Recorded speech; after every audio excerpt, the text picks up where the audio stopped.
देखिए ये आप नहीं कह सकते, मुझे नहीं पता कल का जो फैसला आना है ना, ये जो सीटों वाला, this can actually destroy everything जो 8 फरवरी को मिला है आपको, क्योंकि इसके नतीजे में पाकिस्तान को एक बहुत बड़ा झटका कॉन्स्टिट्यूशनल जो है वो मिल सकता है। और अगर सीटें हुकूमती इत्तेहाद को दे दी गई, हुकूमती इत्तेहाद को मिल गई, आप तबाह बर्बाद हो। कानून कहता है कि पीटीआई को नहीं मिल सकती, आइन कहता है कि हुकूमती इत्तेहाद को नहीं मिल सकती। नहीं, आज 2 रिमार्क्स बड़े इंटरेस्टिंग है ना। देखें ना, फायज ईसा साहब ने रिमार्क दिया है कि जी जो पार्टियां सिर्फ पार्लियामेंट्री पार्टी कॉन्स्टिट्यूट करती हैं उनको ये सीटें जाएंगी, यानी नून लीग और पीपल्स पार्टी को जाएंगी। जस्टिस मंसूर अली शाह साहब ने ये कहा है कि देखिए ये जो इलेक्शन कमीशन ने गलत किया, इसका बेहतर तरीका ये है कि 3 दिन दोबारा दिए जाए चूज करने के लिए पार्टी, और सारे जो इंडिपेंडेंट सेलेक्ट हुए हैं वो अपने फॉर्म दोबारा भर के इलेक्शन कमीशन के पास जमा करवाएं और उसके बाद फैसला करें।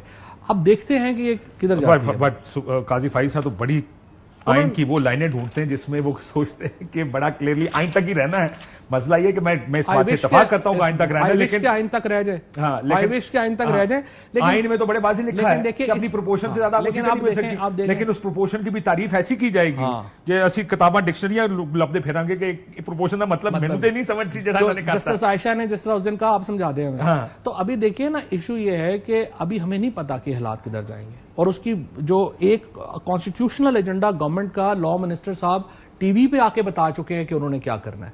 देखिए उन्होंने एक कहा है कि हम बढ़ाएंगे, और इरफान कादर साहब जो हैं, ये 2 लोग ही हैं ना, इरफान कादर बना रहा है, आजम जो है उन्होंने उसको करना है।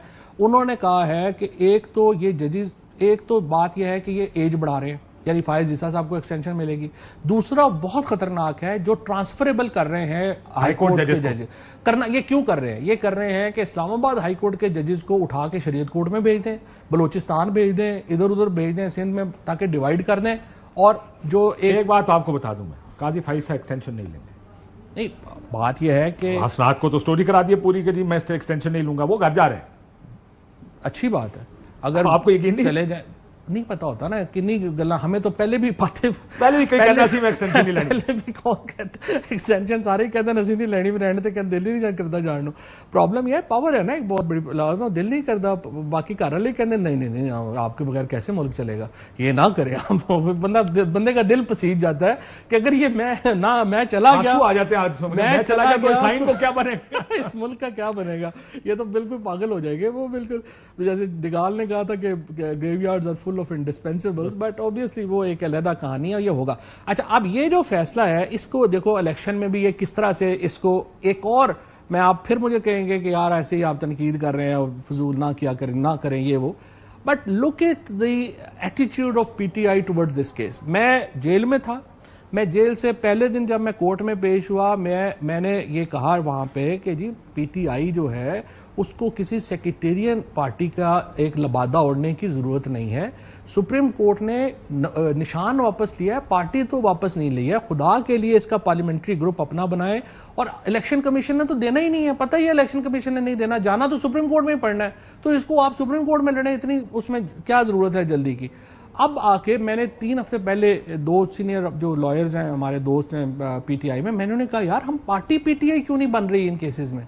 उन्होंने कहा नहीं वो सुन्नी इत्तेहाद कौंसिल है वो, बट मैंने कहा तो मेन क्वेश्चन तो ये है यार, वोट जो तो अब आ रहा को पड़ा है, जो अब आ रहा है कि क्या ये सीटें पीटीआई की हैं, और इसमें से आप सुना कि 11 लोग ऐसे हैं जिन्होंने सुन्नी इत्तेहाद काउंसिल का नहीं जमा कराया, वो पीटीआई का उन्होंने सर्टिफिकेट दिया है।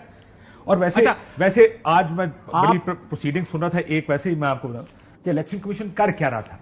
ये बड़े आसान सवाल है, आपने ये क्यों नहीं किया। इन्होंने वो बल्लेबाज का निशान मांगा, इलेक्शन कमीशन ने उसी वक्त घंटे में नोटिफिकेशन जारी कर दिया कि अगर आप एक सियासी जमात के रुकन हैं, आप किसी दूसरी सियासी जमात का टिकट नहीं ले सकते। उन्होंने कहा बुलडोज कर देना सारों को। सो ये हालात, और उस नजरियाती वाले के साथ बाद में क्या हुआ, और जैसे अतर मिनल्ला साहब ने कहा उन्होंने चुप के लागे मुबैना तौर पे, और उसके प्रेस कॉन्फ्रेंस करेंगे। वो तो पता ही है, अतर मिनल्ला साहब ने अब सुप्रीम कोर्ट की जज की ऑब्जर्वेशन आ गई, वो उन्होंने कर दिया, बाकियों के साथ भी जो हुआ।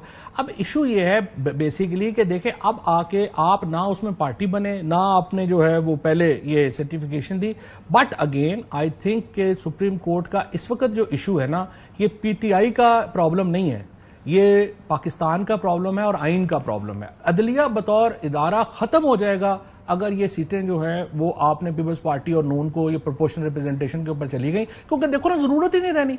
आपने फिर क्या करना है कि एहतसाब का जजों का तरीकाकार बदलें। जो ये एक्चुअली मॉडल क्या है, शुरू से पाकिस्तान में क्या चल रहा है, बांग्लादेश मॉडल आइडियलाइज हो रहा है।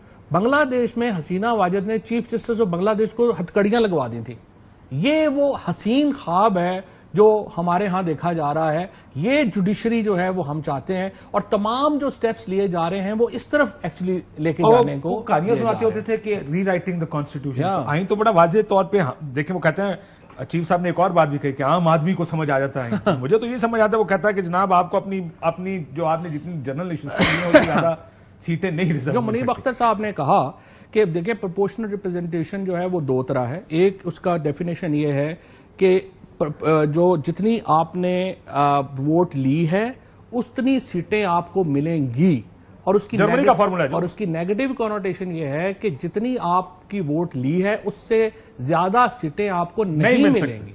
और दोनों सूरतों में proportional representation is very clear. दोनों सूरतों में मुनीब साहब ने बड़ी अच्छी एक्सप्लेन किया था 3-4 दिन पहले, मुझे याद है जब उन्होंने किया। अच्छा, अब अजहर आपने पे है ना, ये तो हो गया कि ये बड़ा एक वाटरशेड केस आप कह रहे हैं पाकिस्तान के लिए, और उसकी वजह यह भी है कि फिर आइन में जो जो तब्दीलियां हो सकती हैं, होनी है, फिर वो होंगी, और वो आइन को जो मर्जी बना दे।